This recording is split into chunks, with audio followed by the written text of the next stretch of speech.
Welcome everyone to our October 1st. That's wild to say.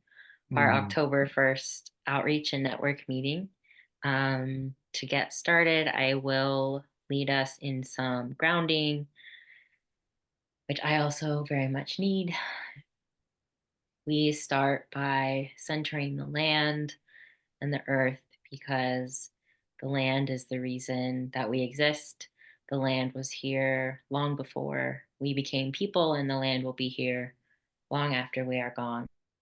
Thank goodness.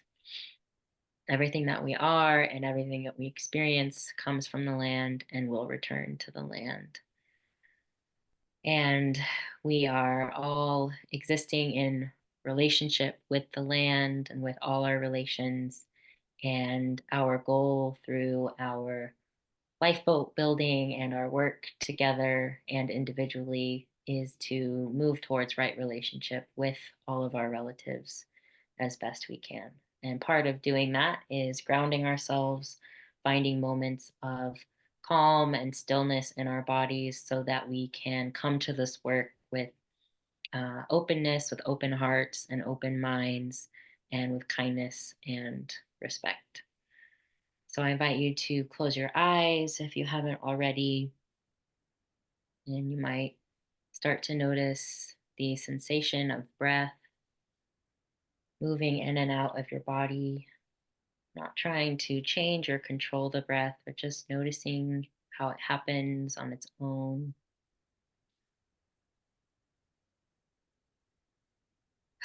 Maybe finding some gratitude for this oxygen that we're able to breathe, clean air, which is such a privilege and a luxury for so many of us in this world. Just acknowledging as we breathe how the oxygen enters our lungs, is carried through our body, through our bloodstream to nourish our body, to keep our body alive. And then when we exhale carbon dioxide, which is breathed in by the trees and the plants around us in the same way, nourishing their bodies. And as we breathe and breathe and breathe every day, this cycle continues on and on, always in relationship with our environment, our atmosphere, our plant relatives, all our relations. And as we breathe, we can remind ourselves that this breath and this practice is always available to us anytime we need it. That consciously noticing our breath helps rewire our nervous systems, can help calm an anxious brain. Not always, but sometimes.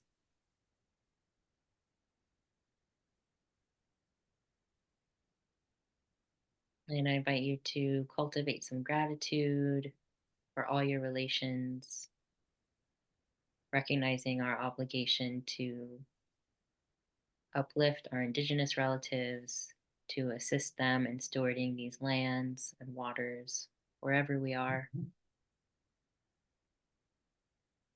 to the best of our capacity and ability.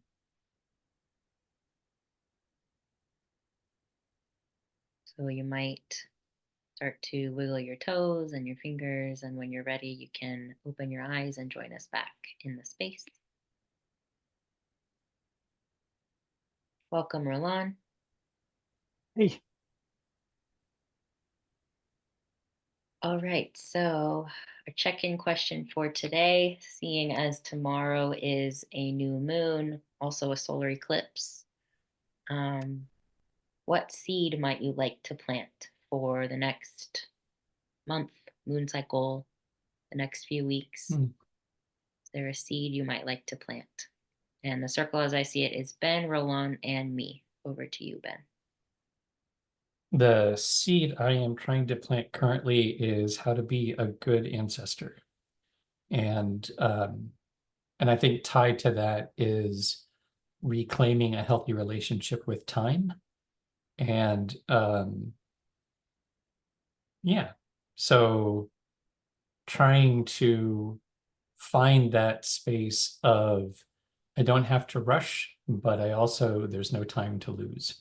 So finding that kind of healthy balance. Over to you, Roland. Oop, am I muted? No. The plant I'd like to seed is broad beans for next spring, which I'm in the process of doing slowly over several days. Over to Ronnie. I would also like to plant a seed of the balance between non-urgency and responsiveness. And I also would like to start planting greens. So finding seeds for lettuce, spinach, kale. Yes, kale. um, to plant as soon as this uh, hot weather eventually subsides. All right, everyone, thank you for checking in. And now I will share my screen so we can look at our agenda for today.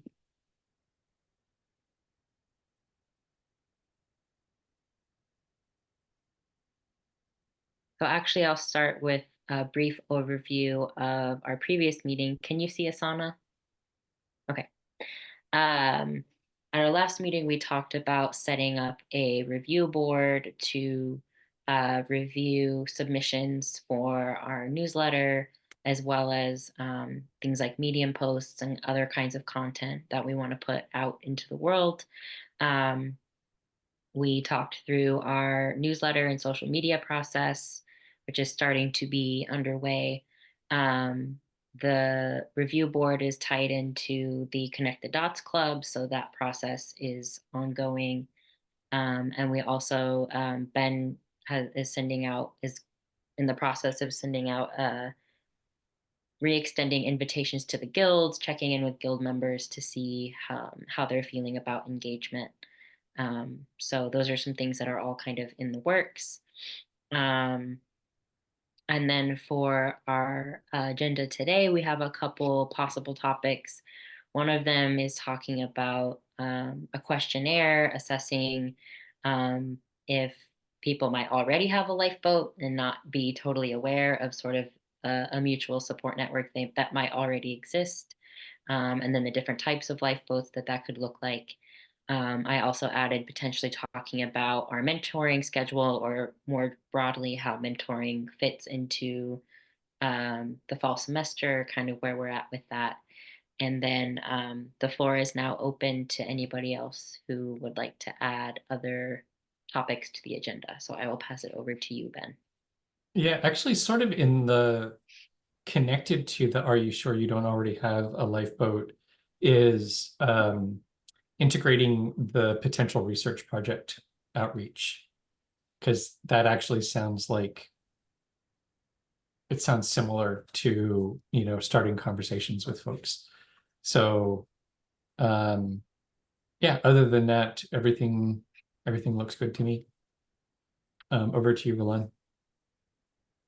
I just have, I don't think it's for today's agenda because there are more questions that have to do with Austin's knowledge in social media stuff. Actually, one of the things I was wondering that maybe you, Ronnie, already have the answer to is what his TikTok channel or handle or whatever is. Just out of curiosity, I'd like to see what he's done and if there's anything to learn from that. So over to you, Ronnie. Am I muted? Nope. Nope. Okay, great. I don't know where my mute button went. That all sounds great. I think this is very doable in our meeting today. I really like this first question about assessing, what kinds of networks people might already have going on. So do people agree with starting there? or is there a different preference? I kind of feel like no matter where we start, it'll kind of all, it all kind of feels like it's a one piece. Okay, awesome. And I'm good with whatever. I'm on my phone, so I actually can't read the screen. So I'm Okay, glad, happy to do whatever seems to make sense to you guys.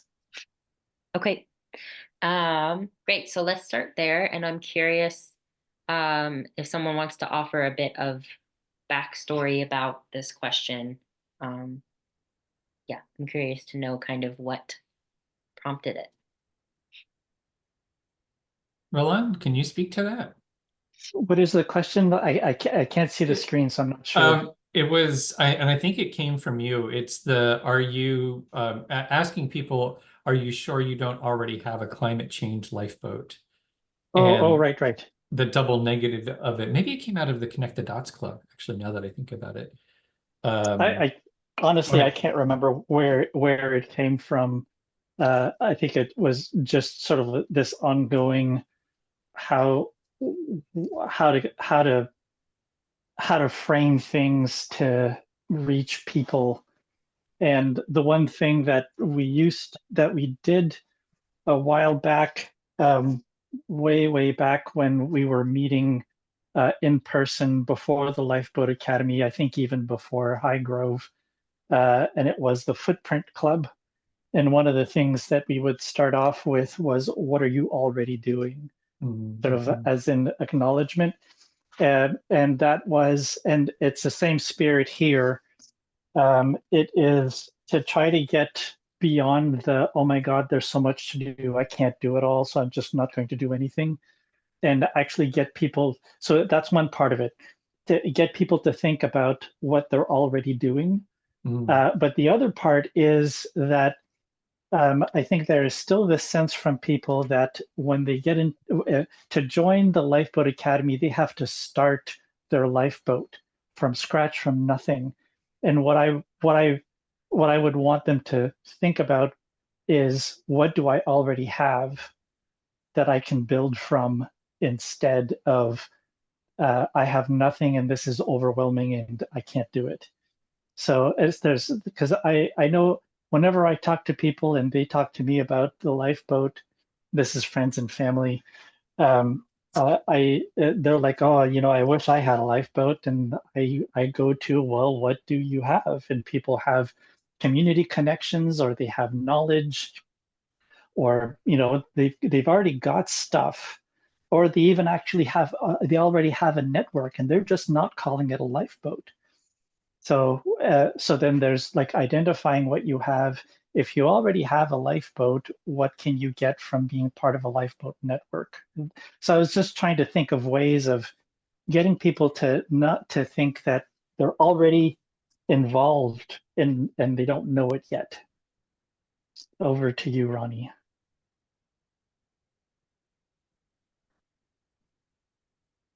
You're muted.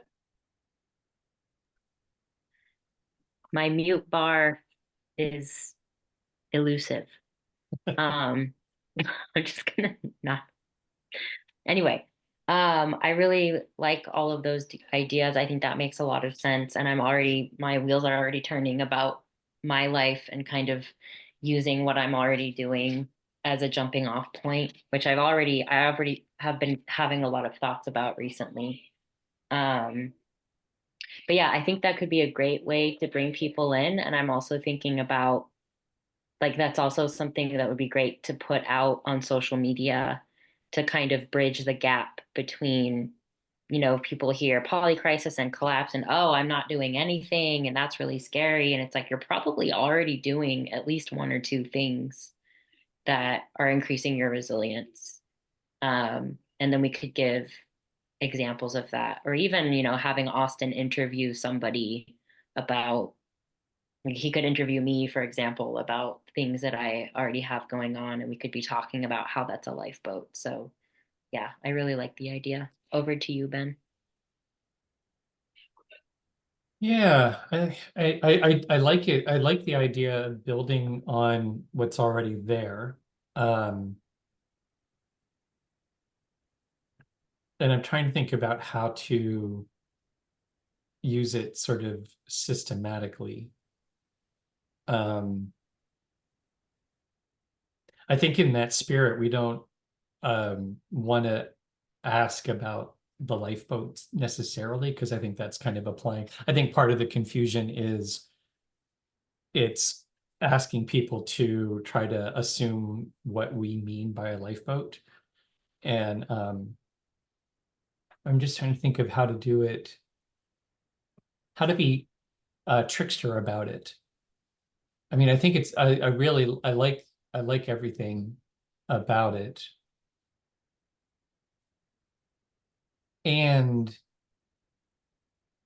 the both and. So how do you get people talking about what they're doing and also interested in doing more?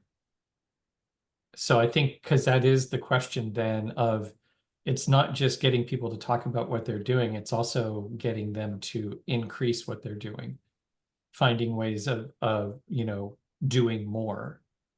So how does that work? And I guess I'm doing this in the spirit of sort of I think we're kind of gathering considerations. So I'm going to stop there and pass it over to you, Roland.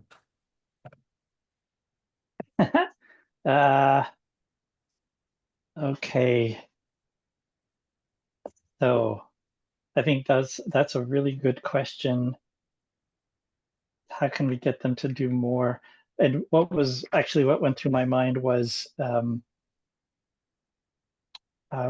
part, if we're going to be adopting this kind of approach, well, we have to build the approach. And are there steps? I could imagine, for example, starting with a question that reaches people as, I guess reaching them in their egotism. What do you already know? Where do you feel like you're an expert? Although often when you ask people that, then they shy away and they go, "Oh, I'm not an expert in anything." So maybe it's just figuring out how to word that, but getting people to think about their own lives and their own connection, maybe just grosso modo, um, and then another step could be then what are the things you'd like to add? What do you feel is missing? And that is a way of introducing the idea of being part of the network, getting them to visit the help desk. I know Ben has been trying to pull the help desk forward more recently. Um, so, yeah, what are the steps? What are the steps?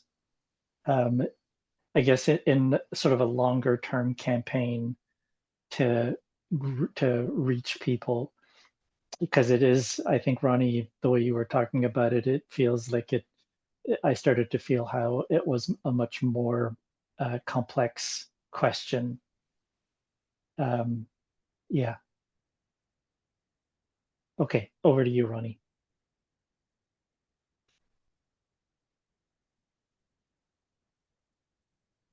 Your mute bar is elusive, I think. There it is.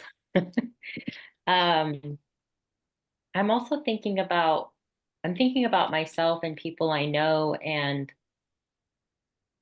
there's so many people I know who say things like, if I had more time, I would do X. If I had more knowledge about this, like my friend asked me a couple months ago, do you want to come over some weekend and help me start a garden? Like help me build some beds and get some seeds. And, people express wanting more help, more time, more resources to do things to build resilience. For a lot of people, it's not like this stuff is super foreign. It's a matter of being disconnected, being in scarcity. Um, and so I think a useful question could be, if you had more time, energy, money, etc., what would you want to work on? And I think a lot of people would say things that are related to resilience, like also um, making crafts, like sustainable crafts, upcycling projects, exercising more, riding a bike around their neighborhood and getting to know people, hiking more and getting to know their local flora and fauna. Like these are all things that I think humans are really naturally drawn to a lot of the time, and we just don't have the ability because of surviving capitalism. So again, it kind of feels like, how do we tailor it to who we're talking to? Because there are certain friends of mine who I know I could ask those questions and they'll immediately be able to answer. Um, and there's other people who like maybe haven't ever thought about growing food, but and when presented with the idea, like, oh, that sounds really cool, but have no idea where to start. And it's like, well, we have resources for that. So yeah, I don't really know where I'm going with that, but that's where I am right now. Over to you, Ben. Well, I'm feeling some pushback, so just offering it as a gift if it's possible. Because so there's two thoughts that have come up to me as we've been talking. One is a little bit kind of being strategic in terms of, do we want to be focused on people who are in the very early stages, maybe, of even trying to think about this? Or, is that where our energy is best served? And I've said in the past that I don't want to be in the position of trying to convince people that they should care about climate or that social collapse is a possibility. And how do we support people who are lifeboat builders, who are actually, I am willing to roll up my sleeves and get to work? So it feels to me like there might be a risk in putting a lot of effort on the people who are pondering, thinking about maybe possibly sticking their toe in the water. But at the same time, I feel like this is a strategy that lifeboat builders need to have to build their own network, right? So like lifeboat builders are going to need to figure out how do they reach out to their friends who might be ready and in various stages of readiness. So yeah, I guess that's in part, I'm wondering about, how do we think about this as something that can be replicable or a tool that other people can use? And I think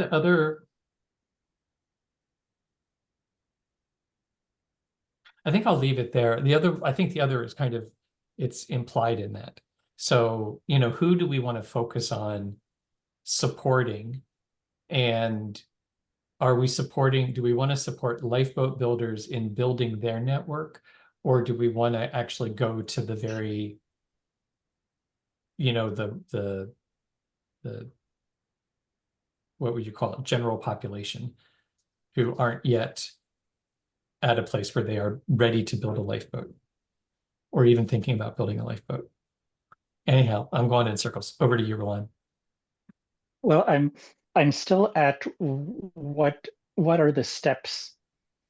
And listening to your offerings, I was thinking about reciprocation, and keeping in mind, um, in terms of reciprocation, we're offering things to help other people build their resilience, and in doing that, we are increasing and refining the help desk, and we are gathering data for the research project. Or yeah. So I think the asking who are we trying to reach is good, and maybe a way of getting to that answer is, what does the help desk and the research project need to thrive? Yeah, so I'll keep it simple and stop there. Over to Ronnie. I appreciate that last question, Roland, and it's kind of bringing me back full circle because I feel like, at least for starters, the help desk and the research project need data. Um, Talking to more people about their resilience and things they're working on, maybe things that they've tried. Um, which was really the whole premise of the research project, was talking to different people in different organizations and being like, where are you now? What mistakes have you made? What challenges or tensions are you having? Um, what do you need to be able to do more?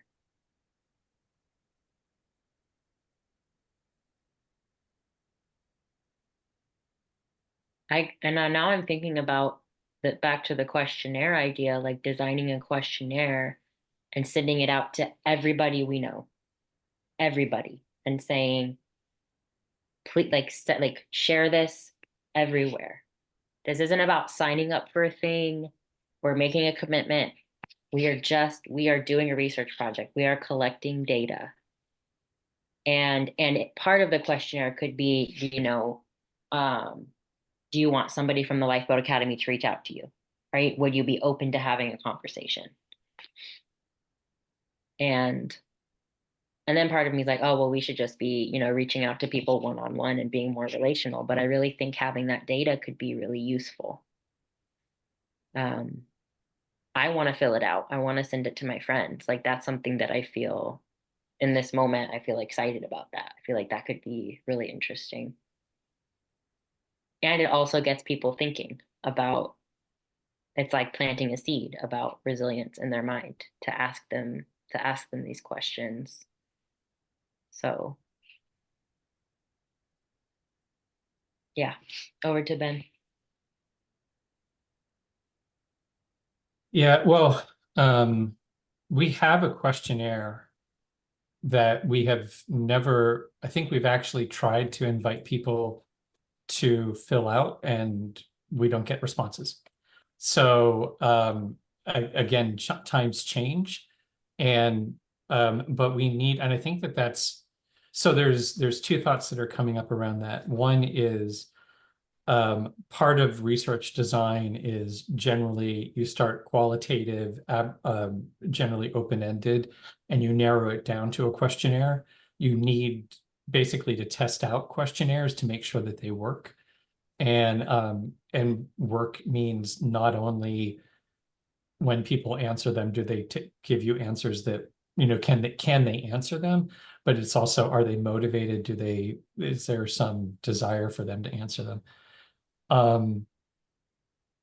And likewise, when you get to the closed-ended questionnaire, so if you give people an open-ended questionnaire, it puts a lot of burden on them to come up with answers, and it puts a lot of burden on us to interpret what their answers are once they give them. And but the flip side is when you give people a closed-ended list of choices, you need to make sure that you're really giving the choices that need to be on there.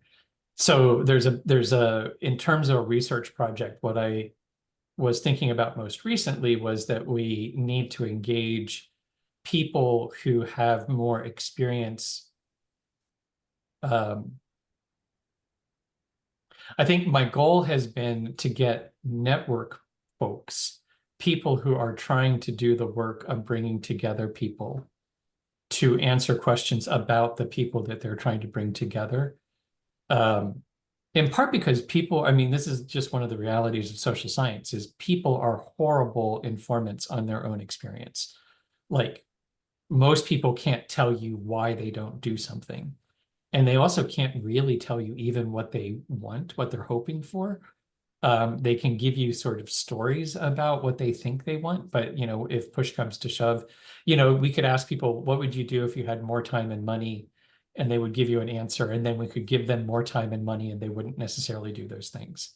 That's kind of the classic situation. Which is not to say it's a bad idea to do the questionnaire, but actually I think maybe it's putting it the other way around. It's talking to people about what would you like to ask other people? What would you like to have on the questionnaire? I think might be kind of a more interesting discussion. Talking to Andy and to Austin and to Ruth and to you, Ronnie, too, about, what would you like to know about the people in your network? Why do you think they might be interested or not? What do you think they might resist?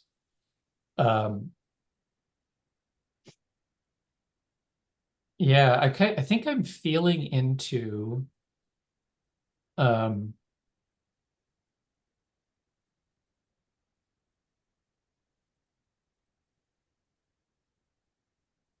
yeah, I'm not sure what kinds of questions. I feel like the situation is so complicated. People are feeling overwhelmed, etc. to such a degree. I'm not sure what closed-ended questions could answer in a meaningful way. I wonder if the questionnaire itself would feel overwhelming. I feel I'm doing verbal processing, and so I don't feel like anything is really particularly that I'm saying is particularly useful. So I'm going to pass over to Roland. I think that verbal processing is a good sign. It indicates engagement.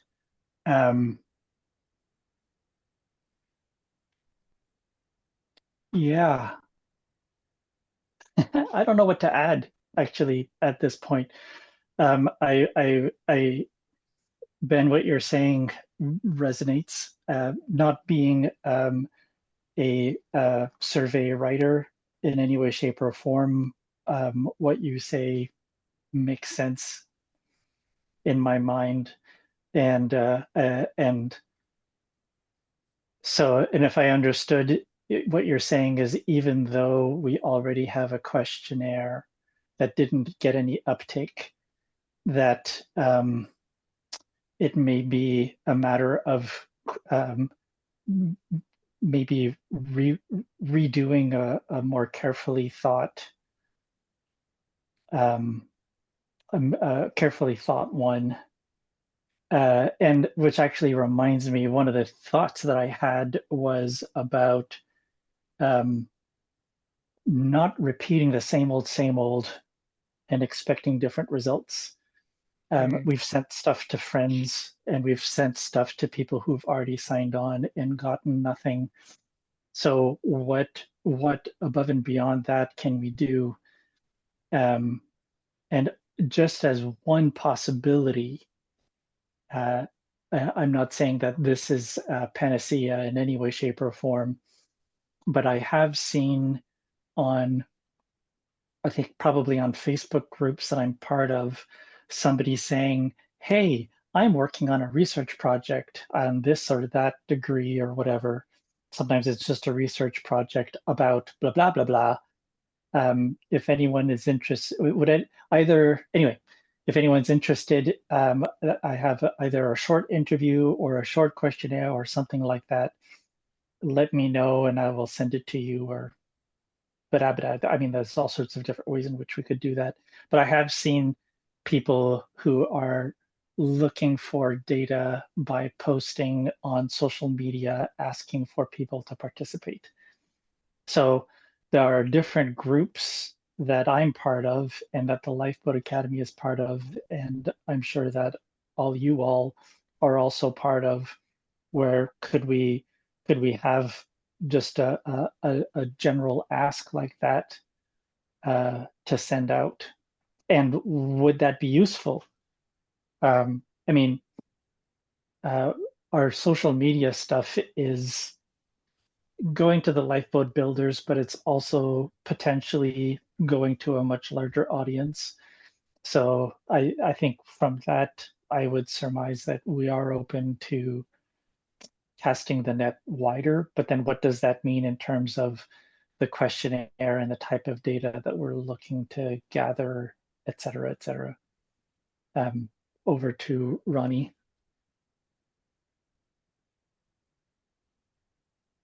I have multiple thoughts. One is that questions about people's resilience or the resilience of people. So, or also like the example of, asking Andy or Ruth or Austin or me, like the people in your network, what are they interested in or what are they resistant to? These feel like navigating tensions to me. These are the kinds of questions that are going to be useful in our navigation sessions to ask us as lifeboat builders. So this is a way of getting that data, but not through a questionnaire. It's through the group process. Similarly, it feels like mentoring.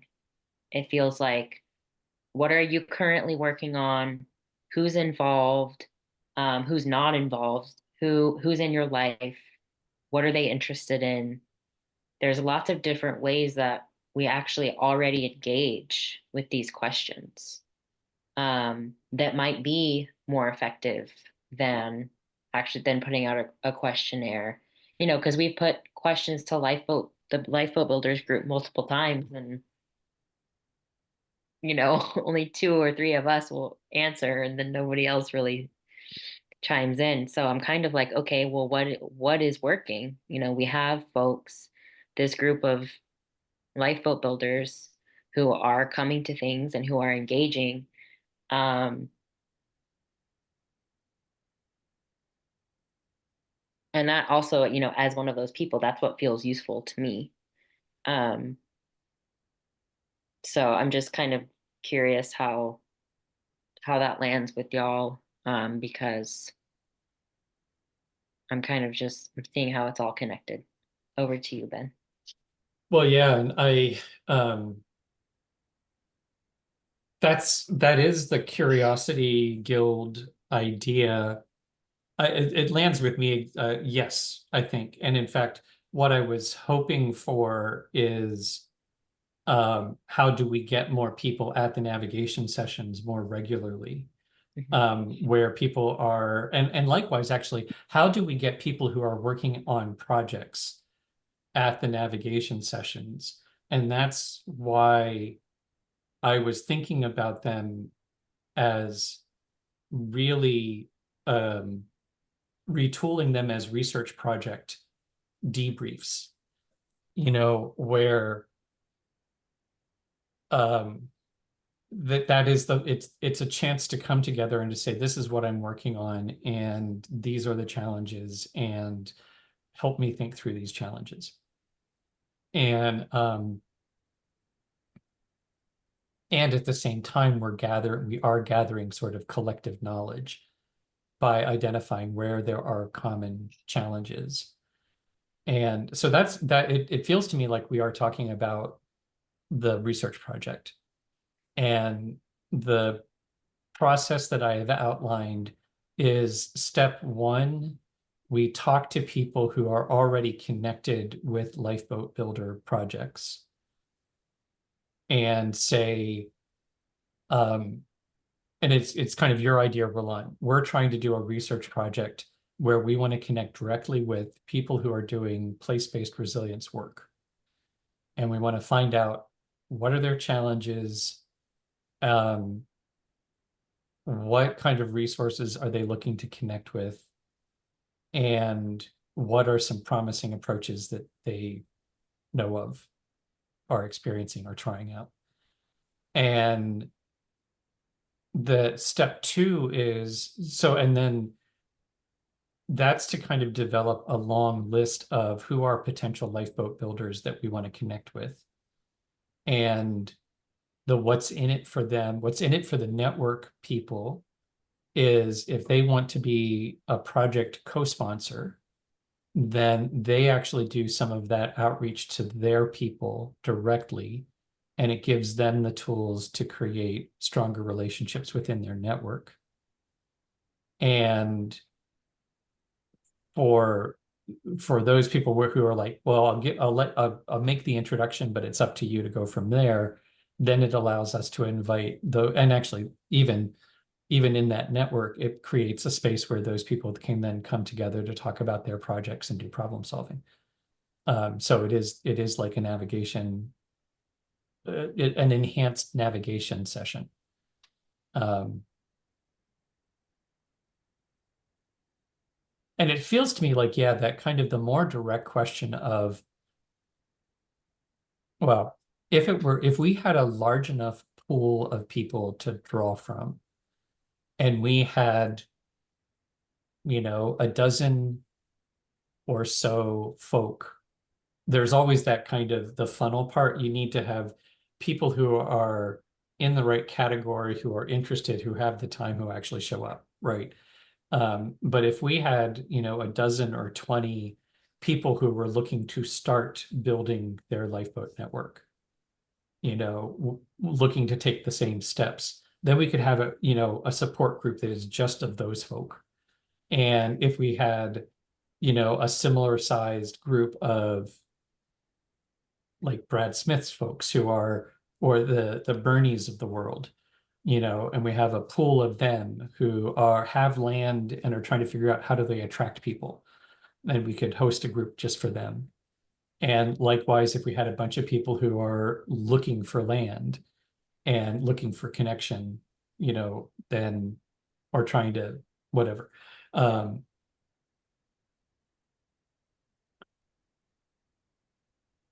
So I feel like it feels to me like the question here is, how do we get a critical base that we have the numbers necessary that we can actually get people coming to the navigation sessions or answering the questions, which feels a little bit like a chicken and an egg kind of problem. Over to you, Roland. First, I'm still sort of moving around and doing stuff here, and I wanted to check in. Is the noise disturbing? I No, don't hear okay, anything.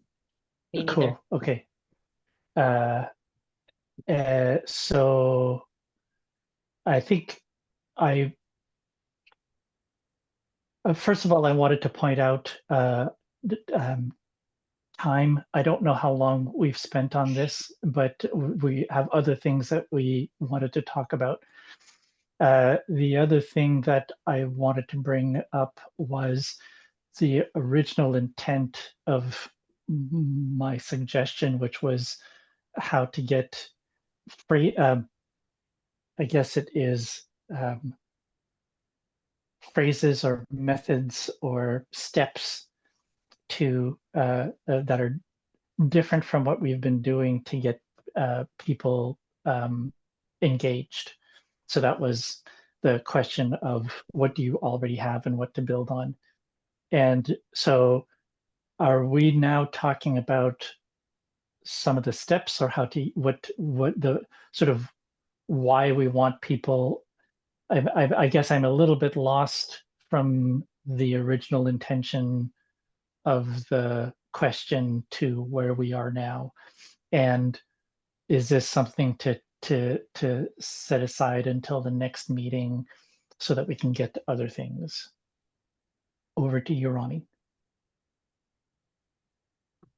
Yeah, I think we've definitely come to, this is really the research project question. Because I'm also thinking about, we are slowly growing the group of lifeboat builders. It's not quick, but it is happening. And part of it really does seem to be just finding the people who are like, yes, of course. Like when I met Austin, it was like that. And when I met Ruth, it was like that. It was like, I get this. I have questions. I definitely have questions about it, but this sounds really useful and important. There was no convincing at all. And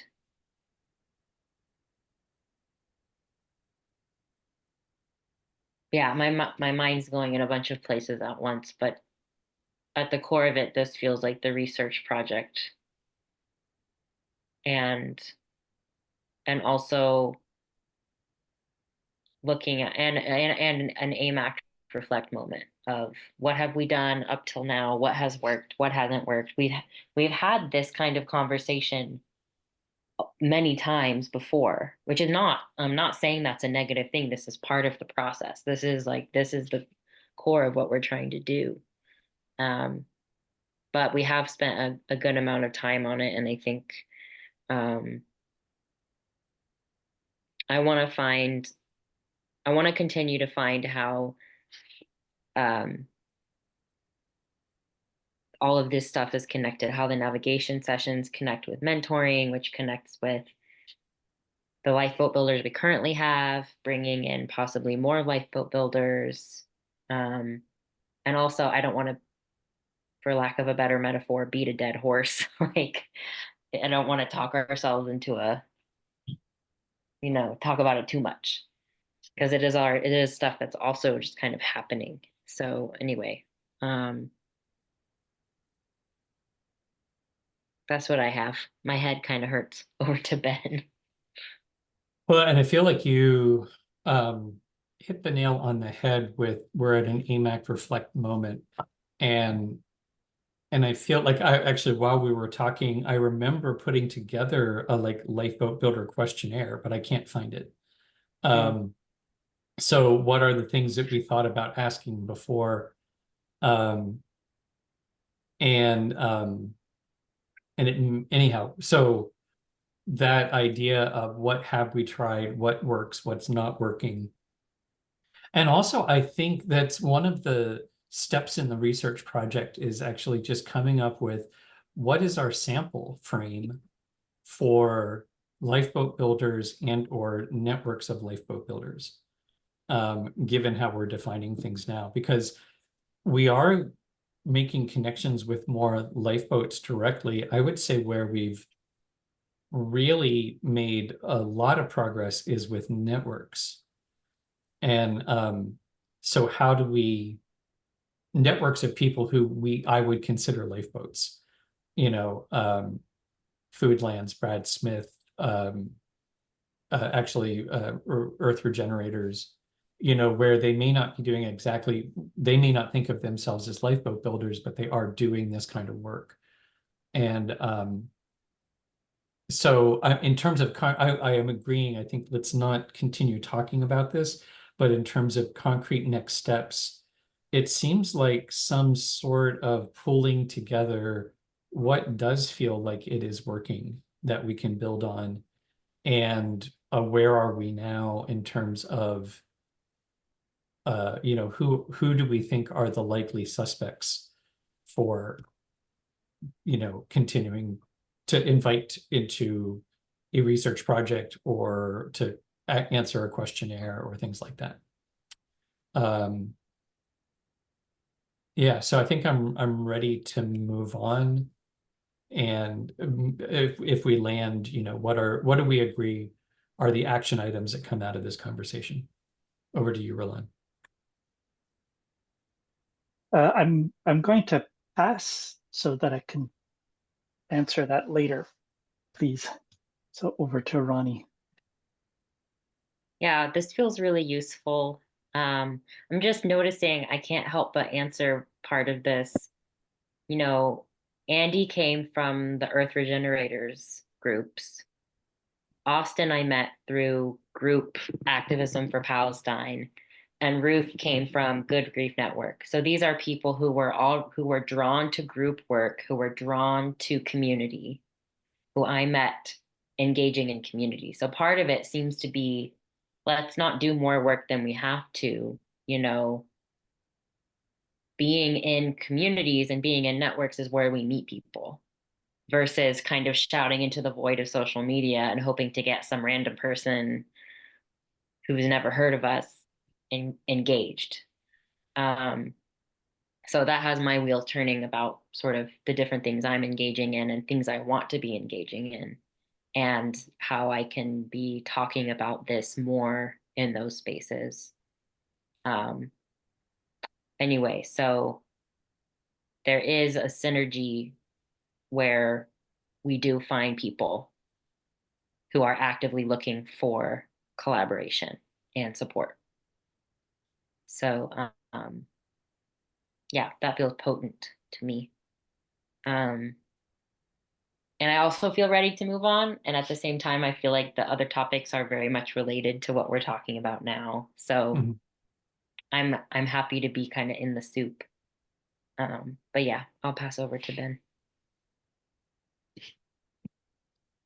Yeah, no, I think what you're saying, I think that's definitely, um, yeah.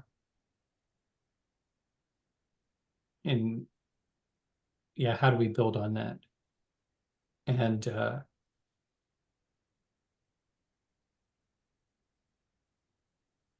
yeah, I think I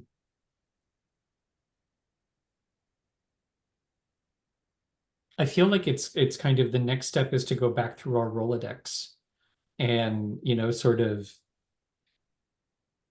re-engage in some places. Yeah, I guess I'm really just stuck on like, okay, so what are the action items? What are the tasks that come from this? And I haven't quite landed on them, but I think it's in that spirit. And maybe it's just keep on keeping on with the research project. Um, yeah, maybe that's it. Over to you, Roland.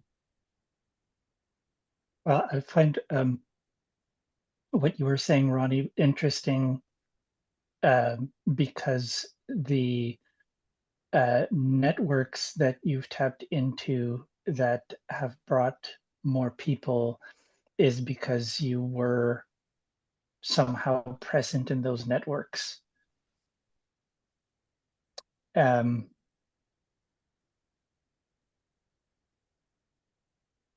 and then that is becomes a critical mass issue about the slow ramping up. Mm-hmm. Now that we've networked and we have a few new people, it is at what point will they network to other networks? I like the idea of connecting with other networks. There's also the Gulf Islands land acquisition, which is an interesting nascent group Mm-hmm. with a lot of potential. And then anyway, yeah, I think there's still a lot that we could talk about here because which groups are gatekeepers and which groups have members that could become which groups are part of the network. And I feel like the way that we've categorized individuals, we could also categorize groups with yeah. And I think this is now turning into a strange vortex in my mind. So I'm happy to move on to something else. So over to who am I? Where are we now? Who I do I think it's pass over to? to me. Oh, but you were just talking. Okay, whatever. No, I was. It happens. You were. Okay, I'm totally lost. There we go. Well, and I think I feel like this is dovetailing into mentoring stuff too, because um our mentoring is kind of on pause, and I've been thinking about wait I've been having ideas about ways that I could be networking more, both as a way of bringing people to the Lifeboat Academy and as a way to make income for myself, that I've been wanting to talk to Ben about. Um, but it's also there is the critical mass issue, and there is, if I am networking with other networks, and so is Austin, and so is Ruth, in the ways that we each uniquely show up, then there's an growth, exponential growth potential there. Um, and again, that brings me back to like mutual benefit and reciprocity, and each of us gets to focus on what we're passionate about, right? And so there's all of these pieces kind of fitting together. Um, And what I'm realizing more and more with the mentoring is it is about that question of like how do my goals align with the Lifeboat Academy goals? Like where is the mutual benefit? Where's the synergy? Um, where are the really interesting, juicy points of connection? Where are the questions? And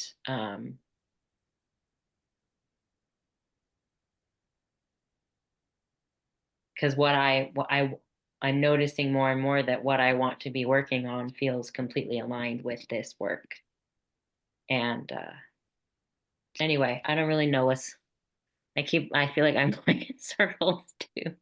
Um, Also, I do think I know. I think I can find Austin's TikTok just as an aside and share that. Because I'm no longer on TikTok, but I still get emails saying Austin just reposted a video on his TikTok. So I can, um, but I know that he posts a lot of stuff about Palestine. He's posted a lot of stuff in the past about feminism, being like a white straight man talking about being a stay-at-home dad and sort of dismantling patriarchy and things like that. So he definitely has a sort of variety of things that he covers, and I think the lifeboat stuff and the resilience stuff would fit really well with his page. Um, anyway, I could quickly get that out there. Okay, over to Ben. I'm feeling like there's something actually good about the fact that all three of us feel like we're dealing with a vortex. So I'm assuming that this is sort of a positive, creative, the obstacle is the path kind of moment. And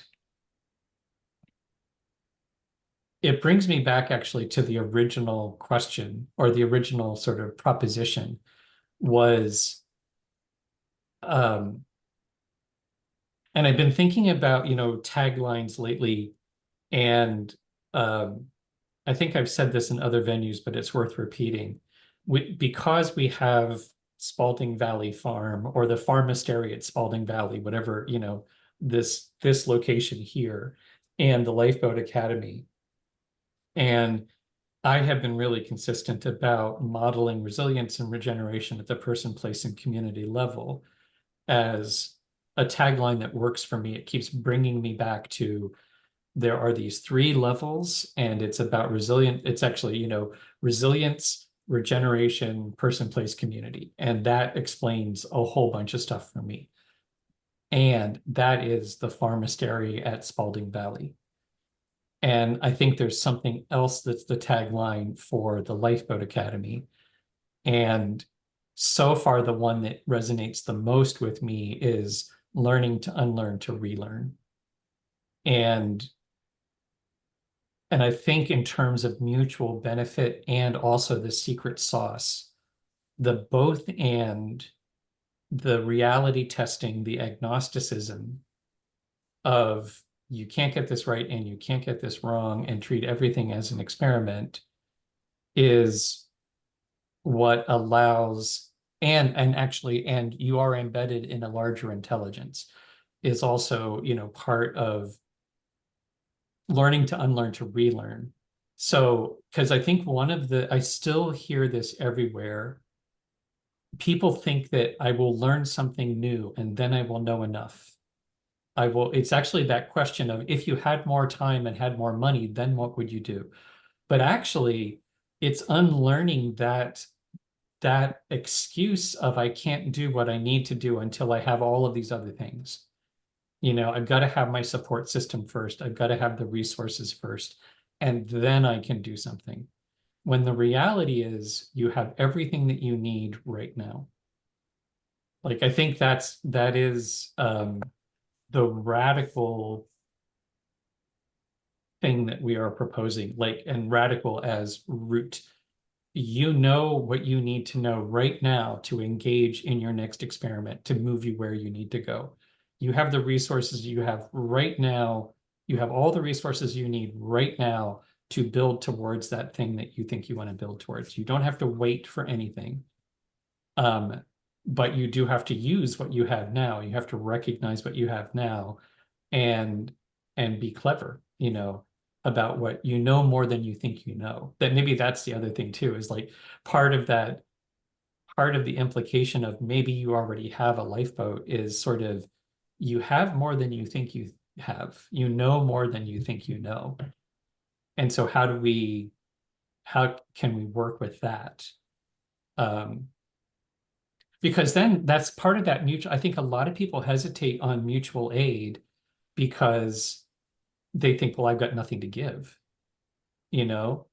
like I'm not an expert. What do I know? I'm still struggling, all that kind of stuff. And it's one of the things we've been using a lot more in the ITFL and in the grounding is what is waste to you is nutrition to somebody else. Like Ronnie, you're grounding, we breathe out carbon dioxide because it's a waste to us, but plants breathe in carbon dioxide because it's like oxygen to them. And so anyhow, I feel like I'm willing to move on, and because I think anyhow, I don't know if this is productive, but that's what is coming up for me. So over to you, Roland. I'm happy to move on. I would like one last phrase to be put in the notes, and in brackets. You know more than you think you know, semicolon. We can help you with that. Period. Close the colon. You can change the wording or whatever, but I think what that does is that it tells people, it is a boost for people. Hey, we think we think you're smart. And when people come back with, well, I don't know what I have to offer, we are offering them that we can help them figure that out. Okay, that's all. Over to you. I think that and the learning to unlearn to relearn is making me think about what we're really offering is the process space.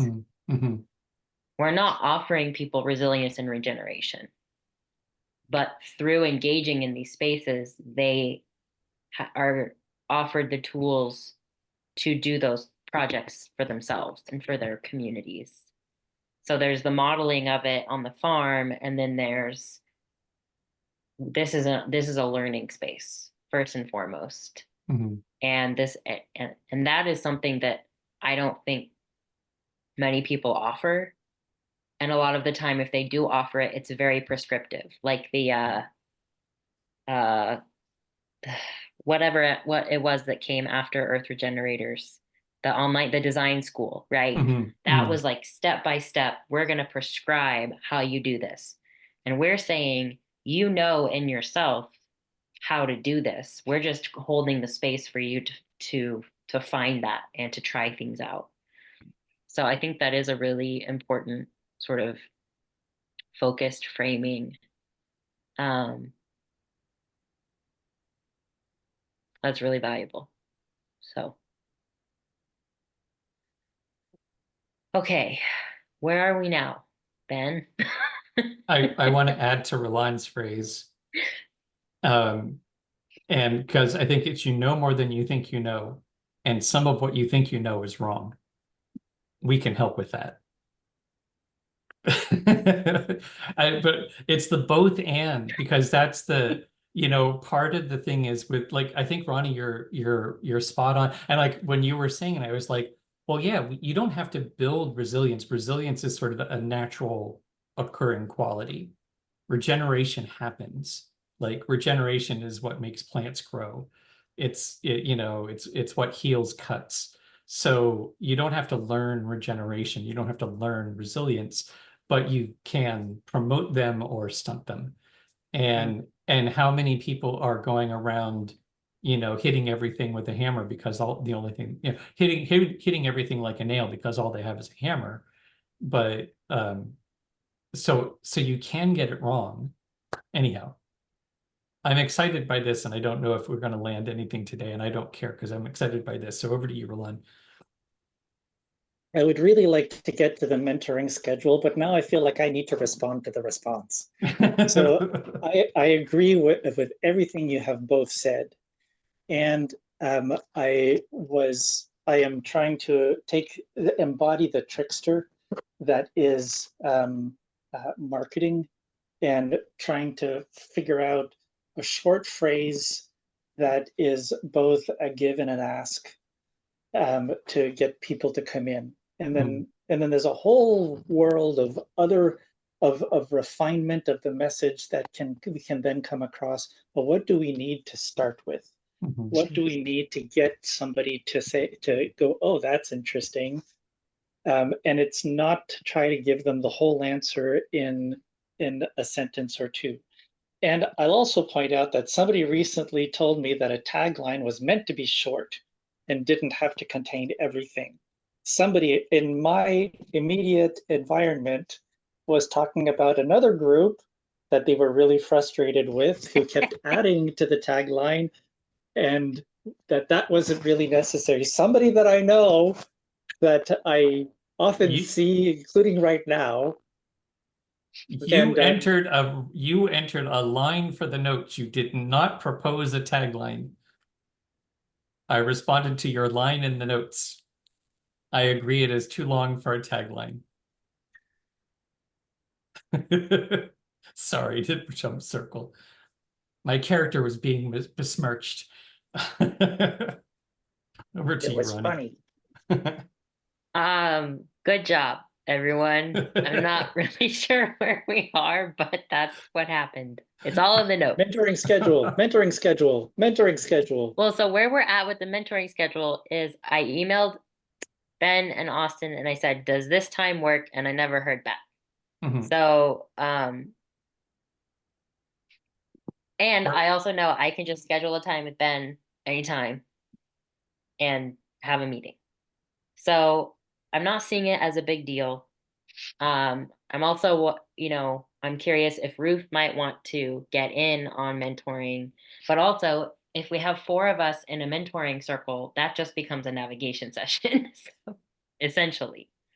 So now I'm like, okay, if navigation sessions are very lifeboat focused, that in a way is group mentoring. Plus, I would like to have again, like one-on-one mentoring with Ben, because I find that to be really valuable.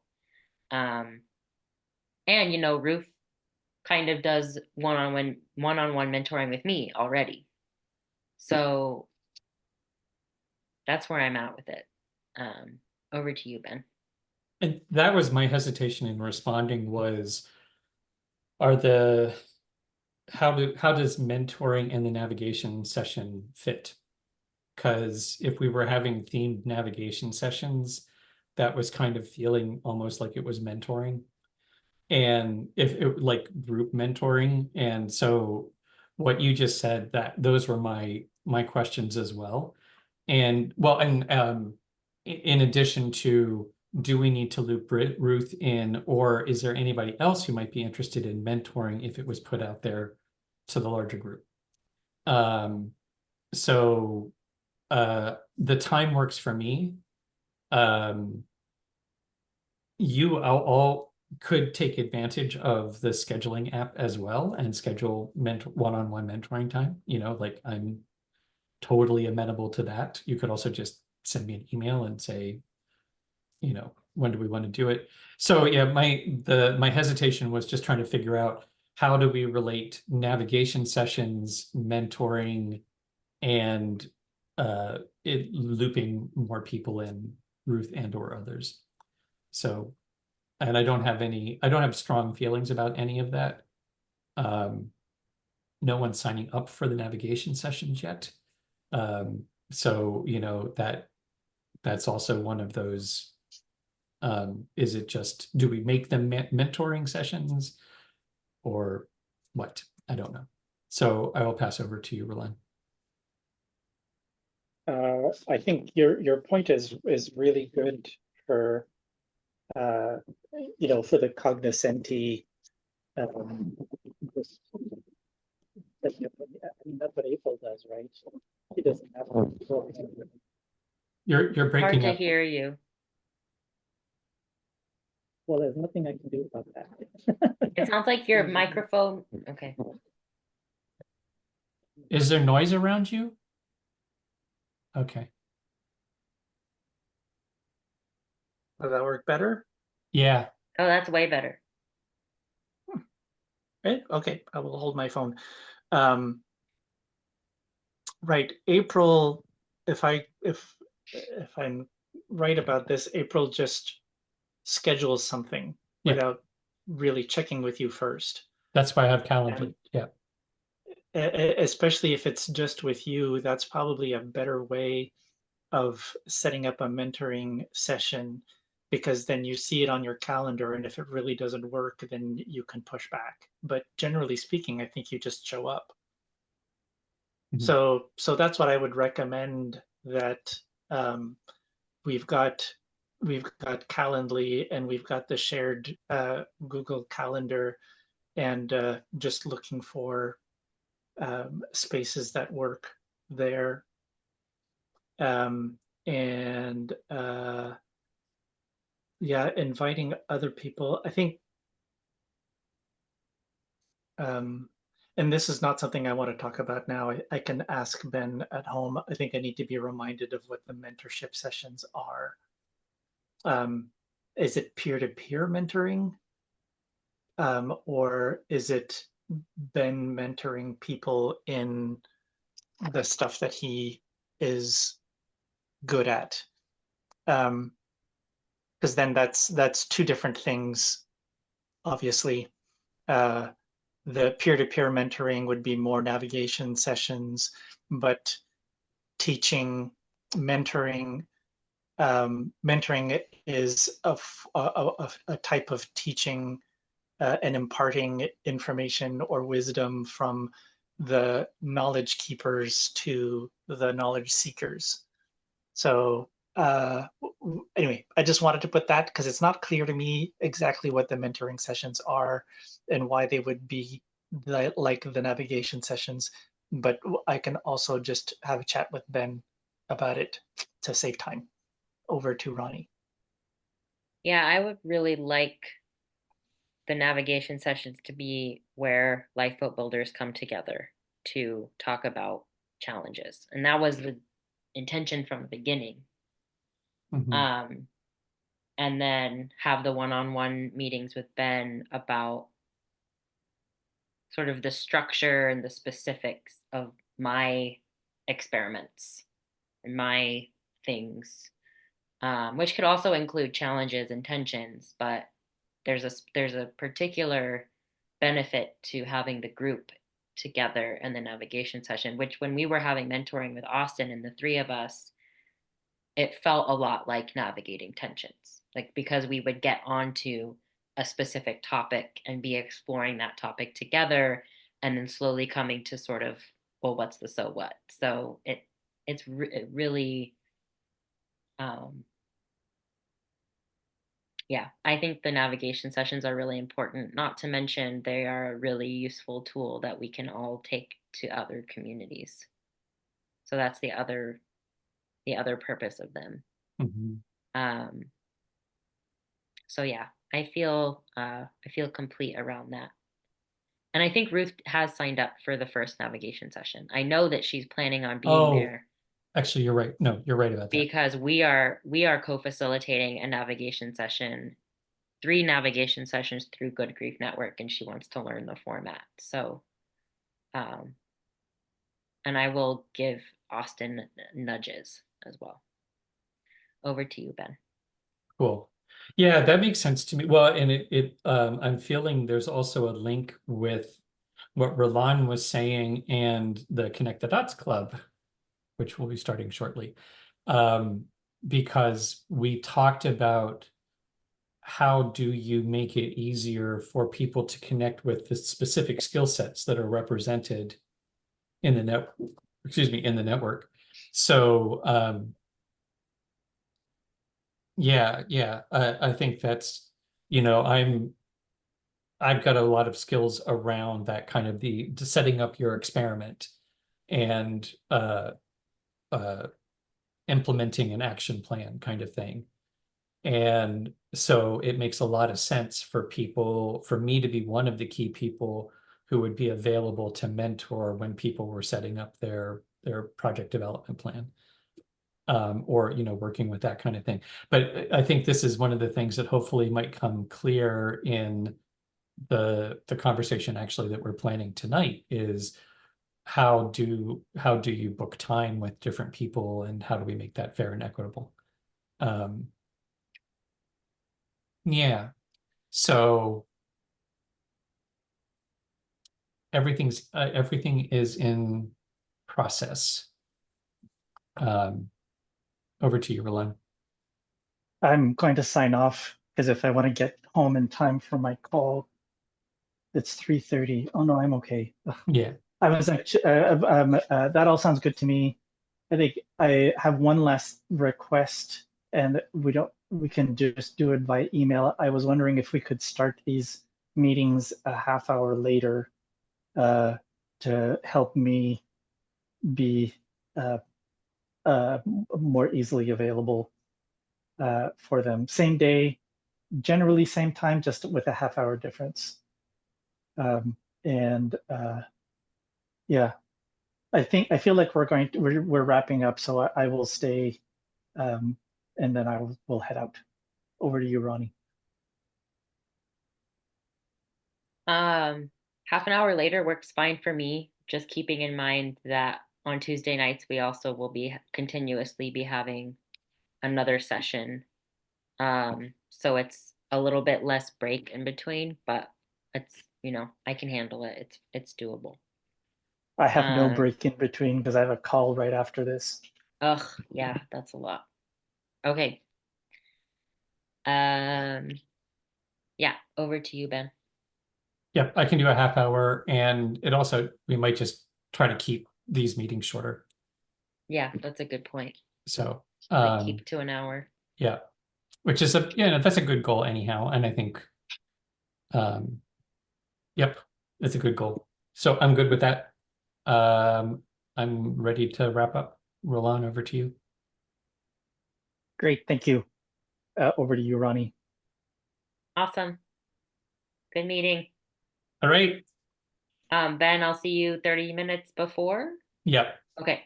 Awesome. Okay. Okay. See you Bye. soon. Bye.